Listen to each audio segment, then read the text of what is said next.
अस्सलाम वालेकुम नाज़रीन, उम्मीद है कि आप सब लोग खैरियत से होंगे और ठीक होंगे। आज की वीडियो बहुत ही ज़्यादा इंटरेस्टिंग होने वाली है। आज की इस वीडियो में इस हिंदू पंडित का कहना है कि गाय के गोबर खाने से कैंसर की बीमारी ठीक होती है। इसी बारे में डॉक्टर जाकिर नायक साहब की खूबसूरत सा लेक्चर देखते हैं, फिर बाद में बात करते हैं कि कौन गलत है कौन सही। ठीक होने की बात है, चाहे गोबर गाय का हो, भैंस का हो या किसी का हो, गोबर गोबर होगा। लेबोरेटरी की बात इन्होंने कही है, कैंसर ठीक होने की बात कही है। मैं अभी लाइव या रिकॉर्डेड इस पे चैलेंज करता हूं, मरीज इनका मॉनिटर मैं करूंगा, कैंसर है, जांच कराऊंगा, ठीक करें।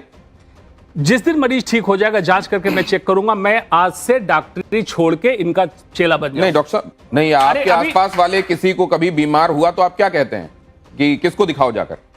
हम तो यही कहते हैं, डॉक्टर को दिखा लो। और डॉक्टर इसको मानते नहीं है जो आप कह रहे हैं। ऐसा है, देखिए आज के 100 साल पहले तो कोई डॉक्टर नहीं था।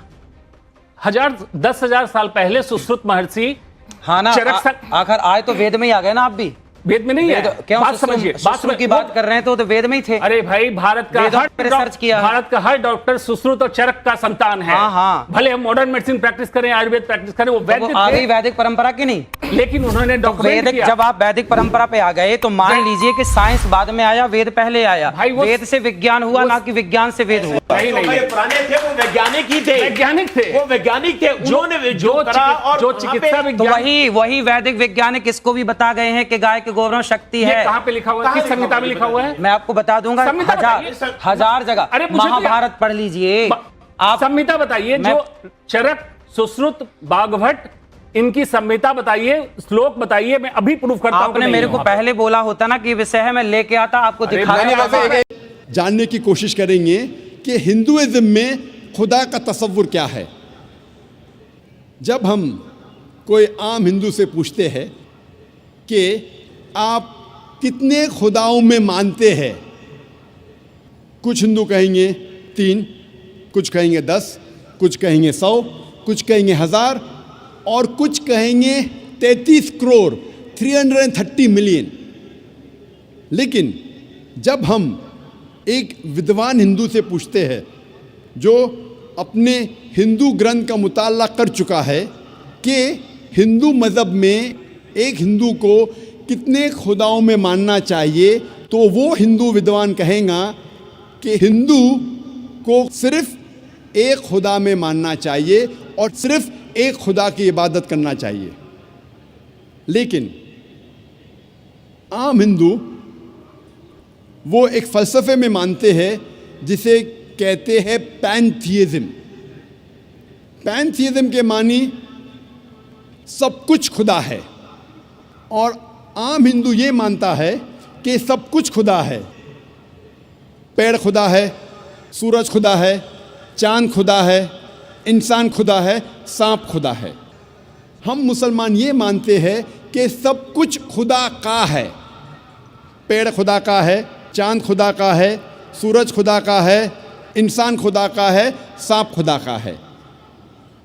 तो जो अहम फ़र्क आम हिंदू और आम मुसलमान में है कि आम हिंदू कहता है कि सब कुछ खुदा है और आम मुसलमान कहता है सब कुछ खुदा का है। ये अहम फ़र्क सिर्फ का है। अगर इस का के फ़र्क को मिटाएंगे तो हिंदू और मुसलमान एक हो जाएंगे। और इस फ़र्क को कैसे मिटाया जा सकता है? जिस तरीके से कुरान में लिखा है, सूरह इमरान सूरह नंबर 3 आयत नंबर 64 में, तालो इला कलिमतिन सवाइम बैना बैनकुम, आओ उस बात की तरफ जो आप और हम में यकसा है। सबसे पहली बात, अल्लाह नाबुद इल्लल्लाह, कि हम सिर्फ एक खुदा की इबादत करें। अभी हम तहकीक करेंगे कि हिंदू मज़हब की किताब में खुदा का तसव्वुर क्या है। हिंदू मज़हब में एक अहम किताब है जिसका नाम है उपनिषद। जब हम पढ़ते हैं Chandogya Upanishad, chapter number 6, section number 2, verse number 1, उसमें लिखा है एकम एविदित्यम। ये एक संस्कृत श्लोक है जिसके मानी है खुदा एक है, ईश्वर एक है, दूसरा नहीं है। लिखा है श्वेताश्वतर उपनिषद में, अध्याय नंबर 6। श्लोका नंबर 9 में, नाचस्य कसिज जनिता न चदीपा, उस ईश्वर के कोई वालदेन नहीं है, कोई रब नहीं है। ईश्वर के कोई वालिद नहीं है, कोई वालदा नहीं है, ईश्वर के ऊपर कोई नहीं है। लिखा है श्वेताश्वेतार उपनिषद में, अध्याय नंबर 4, श्लोका नंबर 19 में, न तस्य प्रतिमा अस्ति, उस ईश्वर की कोई प्रतिमा नहीं है। प्रतिमा एक संस्कृत लफ्ज है जिसके मानी है अक्स। उस ईश्वर की कोई प्रतिमा नहीं है, कोई अक्स नहीं है, कोई फोटोग्राफ नहीं है, कोई पेंटिंग नहीं है, कोई पोर्ट्रेट नहीं है, कोई बुत नहीं है, कोई मूर्ति नहीं है, कोई स्टैच्यू नहीं है, कोई स्कल्पचर नहीं है। लिखा है न तस्य प्रतिमा अस्ति, उस ईश्वर की कोई प्रतिमा नहीं, कोई अक्स नहीं, कोई फोटोग्राफ नहीं, कोई पेंटिंग नहीं, कोई पोर्ट्रेट नहीं, कोई मूर्ति नहीं, कोई बुत नहीं, कोई स्टैच्यू नहीं, कोई स्कल्पचर नहीं। और हिंदू मज़हब में सबसे ज़्यादा पढ़ी जाने वाली किताब है भगवद गीता। भगवद गीता में लिखा है अध्याय 7 श्लोक नंबर 20 में, all those whose intelligence has been stolen by material desires, they worship demigods। मतलब जिसकी अकल दुनियावी चीज़ों के पीछे भागती है वो लोग खुदा के अलावा दूसरे किसी चीज़ की इबादत करते हैं। जब हम तफसीर पढ़ते हैं, कई भगवद गीता की तफसीर में लिखा है कि जो लोग की बुद्धि, जो लोग की अकल पैसे के पीछे भागती है या दुनियावी चीज़ों के पीछे भागती है, वो बुत परस्ती करते हैं, खुदा के अलावा दूसरी चीज़ की इबादत करते हैं। लिखा है भगवद गीता में अध्याय 10 श्लोक नंबर 3 में, वो लोग जानते हैं कि मैं लाफानी हूँ, वो लोग जानते हैं कि मैं जन्म नहीं लिया है और मैं सारे आलमीन का मालिक हूँ। हिंदू मज़हब में सबसे ऊंची किताब है वेद। अगर वेद और दूसरी हिंदू मज़हब की किताब में टकराव होता है तो हमें मानना चाहिए वेद। वेद हिंदू मज़हब की सबसे ऊंची किताब है। जब हम वेद पढ़ते हैं, इसमें लिखा है यजुर्वेद में अध्याय नंबर 32 श्लोक नंबर 3 में, न तस्य प्रतिमा अस्ति, उस ईश्वर की कोई प्रतिमा नहीं है। जैसे मैंने कहा, प्रतिमा एक संस्कृत लफ्ज़ है जिसके मानी है अक्स, फोटोग्राफ, पेंटिंग, पोर्ट्रेट, बुत, मूर्ति, स्कल्पचर। न तस्य प्रतिमा अस्ति, उस ईश्वर की कोई प्रतिमा नहीं, कोई अक्स नहीं, कोई फोटोग्राफ नहीं, कोई पेंटिंग नहीं, कोई पोर्ट्रेट नहीं, कोई बुत नहीं, कोई मूर्ति नहीं, कोई स्कल्पचर नहीं, कोई स्टैच्यू नहीं। लिखा है यजुर्वेद में अध्याय नंबर 40 श्लोक नंबर 8 में कि ईश्वर पाक है, उसका कोई अक्स नहीं। लिखा है यजुर्वेद में अध्याय नंबर 40 श्लोक नंबर 9 में, अंधात्म प्रविशन्ति या असंभूति उपास्ते। अंधात्म मतलब अंधकार, प्रविशन्ति मतलब दाखिल होना, असंभूति मतलब वो चीज़ें जो नेचुरल है, जो कुदरती है। तो ये श्लोक में यजुर्वेद अध्याय नंबर 40 श्लोक नंबर 9 में लिखा है, वो लोग अंधकार में दाखिल हो रहे हैं, वो लोग जो असंभूति की इबादत करते हैं, जो कुदरती चीज़ों की इबादत करते हैं, मिसाल के तौर पे हवा, पानी, आग वगैरह। और ये श्लोक में आगे लिखा है, वो लोग और घोर अंधकार में दाखिल हो रहे हैं, वो लोग जो संभूति की इबादत करते हैं। संभूति की मानी इंसान की बनाई हुई चीज़ें, मिसाल के तौर पे टेबल, चेयर, बुत, मूर्ति वगैरह। कहाँ लिखा है? यजुर्वेद अध्याय नंबर 40 मंत्र नंबर 9 में। आगे जब पढ़ते अथर्ववेद में लिखा है किताब नंबर 20, अध्याय नंबर 58, मंत्र नंबर 3 में, देव महासी, महान है वो ईश्वर। और वेद में सबसे ऊंची मानने वाली वेद है ऋग्वेद।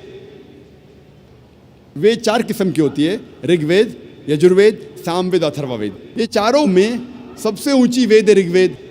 ऋग्वेद में लिखा है किताब नंबर 1, अध्याय नंबर 164, मंत्र नंबर 46 में, एकम सत विप्र बहुधा वेदांते, सत्य एक है, सच एक है, ईश्वर एक है, और साधु संत और विद्वान इस ईश्वर को कई नामों से पुकारते हैं। ये पैगाम फिर से दोहराया गया है ऋग्वेद में, किताब नंबर 10, अध्याय नंबर 114, मंत्र नंबर 5 में। इसमें लिखा है कि खुदा एक है, ईश्वर एक है, ईश्वर एक है, लेकिन विद्वान, संत, साधु इस ईश्वर को कई नामों से पुकारते हैं।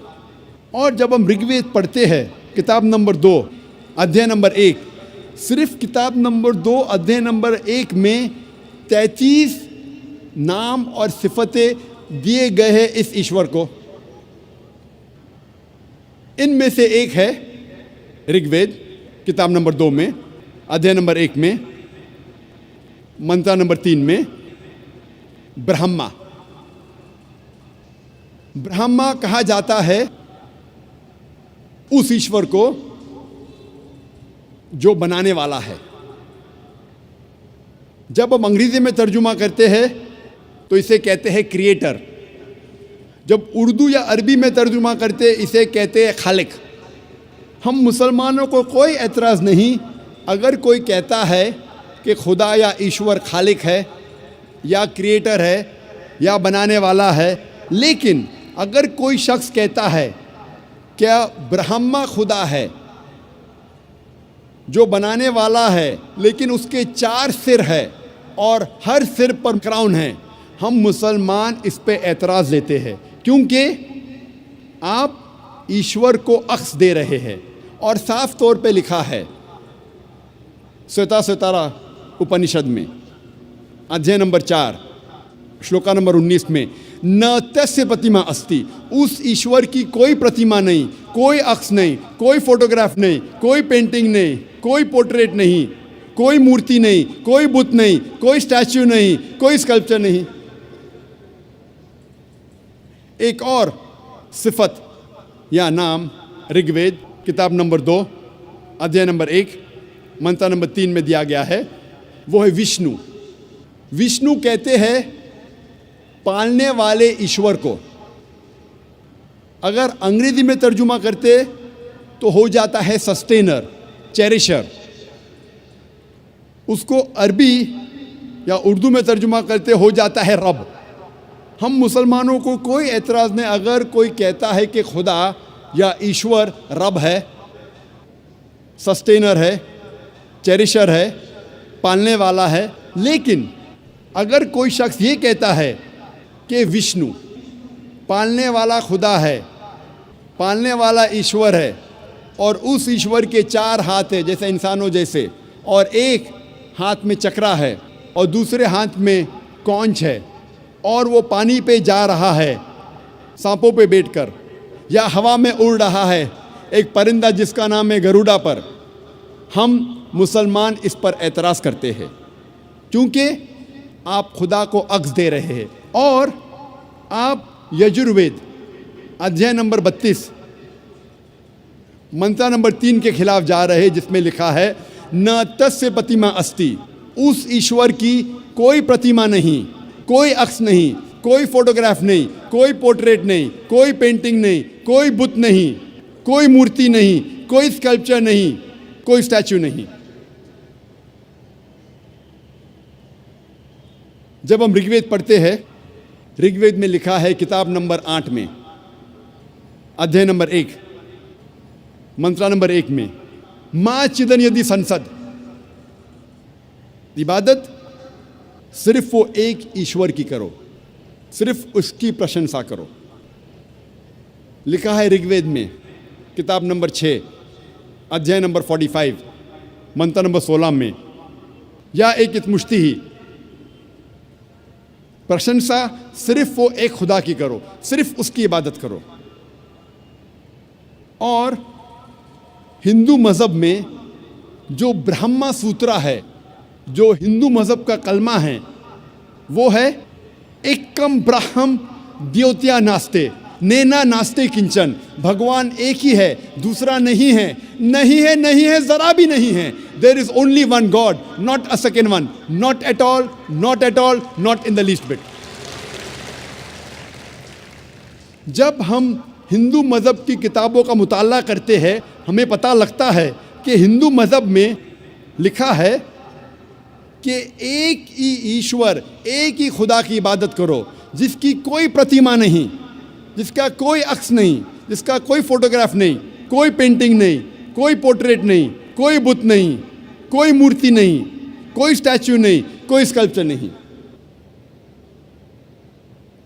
अगर आपको समझना है कि हिंदू मज़हब में खुदा या ईश्वर का सही तस्वुर क्या है, तो आपको हिंदू मज़हब की किताबों का मुताला करना चाहिए। तो दोस्तों, ये रही हमारी आज की वीडियो। उम्मीद है कि आज की वीडियो आप लोगों को पसंद आई होगी। आज की वीडियो बहुत ही इंफॉर्मेटिव वीडियो थी। आज की वीडियो में सिंधु पंडित का कहना था कि गाय के गोबर खाने से कैंसर की बीमारी ठीक होती है। तो एक डॉक्टर ने यानी हृदयाचार्य पंडित को चैलेंज दिया, अगर आप एक मरीज़ को भी इस तरह गोबर खाने से ठीक करवा दोगे तो मैं बिल्कुल डॉक्टरी छोड़ के आपका चेहरा बन जाऊंगा। तानी हृदयाचार्य की बोलती बंद हो गई। तो दोस्तों, दानी हृदयाचार्य से डॉक्टर ने सवाल किया, अगर आपको कोई कैंसर का मरीज़ आता है तो आप उसको क्या मशवरा देते हो कि गाय को गोबर खाओ या डॉक्टर के पास जाओ? दानी हृदयाचार्य ने खुद कहा कि मैं कहता हूँ कि डॉक्टर के पास जाओ। और फिर एक बयान में ये कहते हैं कि गाय के गोबर से कैंसर की बीमारी ठीक होती है। तो दोस्तों, इसी बारे में डॉक्टर जाकिर नाइक का भी बहुत खूबसूरत सा लेक्चर था। उम्मीद है आज की वीडियो आप लोगों को पसंद आई होगी। तो इस तरह मज़ीद वीडियोस देखने के लिए हमारे चैनल को सब्सक्राइब करें, वीडियो को ज़रूर लाइक करें। फिर मिलते हैं नेक्स्ट वीडियो में, तब तक के लिए अल्लाह हाफिज़।